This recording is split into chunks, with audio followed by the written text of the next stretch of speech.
हरे कृष्णा दोस्तों, मैं शालिनी पनरिया आप सभी का RS पनरिया 12 में तहे दिल से स्वागत करती हूं।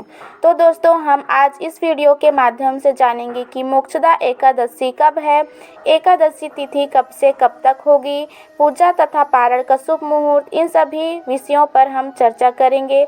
तो बने रहिए हमारे वीडियो में एंड इन तक ज़रूर देखिएगा। तो दोस्तों, यदि अभी तक आप लोगों ने हमारे वीडियो को लाइक नहीं किया है तो प्लीज़ कर दीजिए और हमारे चैनल को सब्सक्राइब कर दीजिए। तो चलिए हम जानते हैं मोक्षदा एकादशी के बारे में। मोक्षदा एकादशी, जिसे वैष्णव एकादशी के नाम से भी जाना जाता है, हिंदू धर्म में अत्यंत शुभ और पवित्र तिथि मानी जाती है। यह एकादशी विशेष रूप से भगवान श्री विष्णु को समर्पित होती है और पापों से मुक्ति व मोक्ष की प्राप्ति के लिए महत्वपूर्ण मानी जाती है।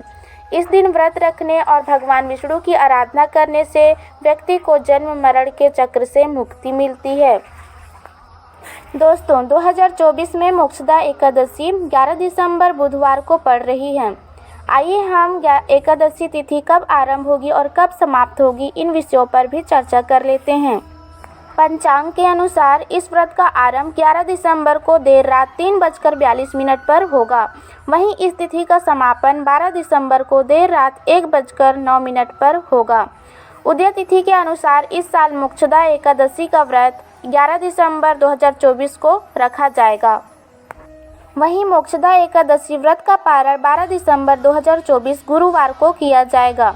मोक्षदा एकादशी व्रत पारण का समय सुबह 7:04 से सुबह 9:08 तक रहेगा। आइए दोस्तों, हम मोक्षदा एकादशी के महत्व के बारे में जानते हैं। मोक्षदा एकादशी का नाम ही इसके महत्व को प्रकट करता है। मोक्ष का अर्थ है मोक्ष या मुक्ति और दा का अर्थ है देने वाली। यह एकादशी अपने प्रियजनों की आत्मा को मोक्ष दिलाने के साथ साथ स्वयं के लिए पापों से मुक्ति और शाश्वत शांति प्राप्त करने का माध्यम है। पौराणिक मान्यताओं के अनुसार श्री कृष्ण ने गीता उपदेश अर्जुन को इसी दिन दिया था, जिसे गीता जयंती के रूप में भी मनाया जाता है। यह दिन भागवत गीता के अध्ययन और भगवान विष्णु के प्रति भक्ति भाव बढ़ाने का शुभ अवसर प्रदान करता है। वहीं मोक्षदा एकादशी व्रत विधि विधान से करना चाहिए। तो आइए हम जान लेते हैं मोक्षदा एकादशी व्रत विधि के बारे में। व्रती को प्रातः जल्दी उठकर गंगा जल या शुद्ध पानी से स्नान करना चाहिए। स्नान के बाद पवित्र वस्त्र धारण करना चाहिए। भगवान विष्णु का ध्यान करते हुए व्रत का संकल्प लें। संकल्प लें कि पूरे दिन उपवास रखेंगे और भगवान विष्णु की पूजा अर्चना करेंगे। उसके बाद भगवान विष्णु की मूर्ति या चित्र को गंगा जल से स्नान कराएं और उन्हें पीले वस्त्र पहनाएं और तिलक करें। विष्णु सहस्त्र नाम, भगवत गीता और अन्य भक्ति ग्रंथों का पाठ करें। उसके बाद व्रत के दौरान अन्न का सेवन न करें। फलाहार और जल ग्रहण कर सकते हैं।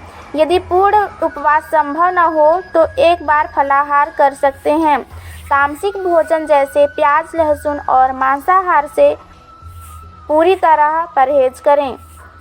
रात्रि में भगवान विष्णु के भजन कीर्तन करते हुए जागरण करना शुभ माना जाता है, इसलिए आप रात्रि में भजन कीर्तन भी कर सकते हैं। दोस्तों, आइए हम जानते हैं पारण विधि के बारे में। मोक्षदा एकादशी व्रत का पारण द्वादशी तिथि के दौरान शुभ मुहूर्त में करना आवश्यक है। पारण का समय सूर्योदय के बाद और द्वादशी तिथि समाप्त होने से पहले होना चाहिए। व्रत का पारण भगवान विष्णु की पूजा के बाद फल, मिठाई या सात्विक भोजन ग्रहण कर सकते हैं।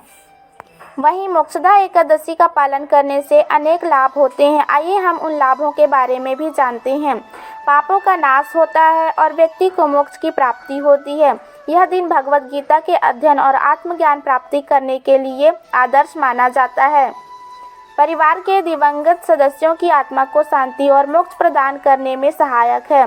मानसिक और शारीरिक शुद्धि के साथ साथ आध्यात्मिक उन्नति में सहायक होता है। व्रत करने वाले व्यक्ति को श्री विष्णु की कृपा प्राप्त होती है और सही इच्छाएं पूर्ण होती है। आइए दोस्तों, अब हम जानते हैं गीता जयंती और मोक्षदा एकादशी के संबंध के बारे में। मोक्षदा एकादशी का महत्व इसलिए भी बढ़ जाता है क्योंकि इस दिन भगवत गीता की रचना हुई थी। महाभारत के युद्ध में अर्जुन को जब अपने कर्तव्य का पालन करने में संकोच हुआ, तब भगवान विष्णु ने उन्हें गीता का उपदेश दिया। गीता के श्लोक मानव जीवन को दिशा और प्रेरणा देने वाले हैं। गीता जयंती के दिन गीता पाठ का आयोजन करना अत्यंत फलदायी होता है। इस दिन ध्यान और योग द्वारा आत्मा की शुद्धि करना भी लाभकारी होता है। दोस्तों, आइए हम जानते हैं मोक्षदा एकादशी से संबंधित पौराणिक कथा के बारे में। पौराणिक कथाओं के अनुसार चंपावती नगरी में राजा वैखानस शासन करते थे। एक दिन उन्हें स्वप्न में पता चला कि उनके पूर्वज नरक में कष्ट भोग रहे हैं। इस दुख को दूर करने के लिए उन्होंने अपने गुरु से सलाह ली। गुरु ने उन्हें मोक्षदा एकादशी व्रत करने की सुझाव दिया। राजा ने विधि पूर्वक व्रत किया और अपने पूर्वजों को मोक्ष दिलाने में सफल रहे। यह कथा इस बात का प्रमाण है कि मोक्षदा एकादशी व्रत न केवल व्रती के लिए बल्कि उनके प्रियजनों के लिए भी कल्याणकारी होता है। दोस्तों, मोक्षदा एकादशी व्रत भगवान विष्णु की भक्ति और मोक्ष प्राप्ति का श्रेष्ठ मार्ग है। इस व्रत के माध्यम से आत्मा की शुद्धि और पापों से मुक्ति संभव है। जो व्यक्ति श्रद्धा और नियम पूर्वक इस व्रत का पालन करता है उसे भगवान विष्णु की कृपा से सभी सुख समृद्धि प्राप्त होती है। यदि आप भी अपने जीवन को पवित्र और मोक्ष की ओर अग्रसर करना चाहते हैं तो मोक्षदा एकादशी के व्रत को पूरी श्रद्धा और विश्वास के साथ करें। यह दिन न केवल आपको आध्यात्मिक ऊर्जा प्रदान करेगा बल्कि आपके जीवन में शांति और संतोष भी लाएगा। तो दोस्तों, मैं आशा करती हूँ कि आप सभी को मोक्षदा एकादशी की सभी विधि विधान और उसके महत्व के बारे में विशेष जानकारियाँ अच्छे से समझ आ चुकी होंगी। तो मैं वीडियो को यहीं समाप्त करती हूँ। मिलते हैं नेक्स्ट वीडियो में नेक्स्ट टॉपिक के साथ। तब तक के लिए राधे राधे।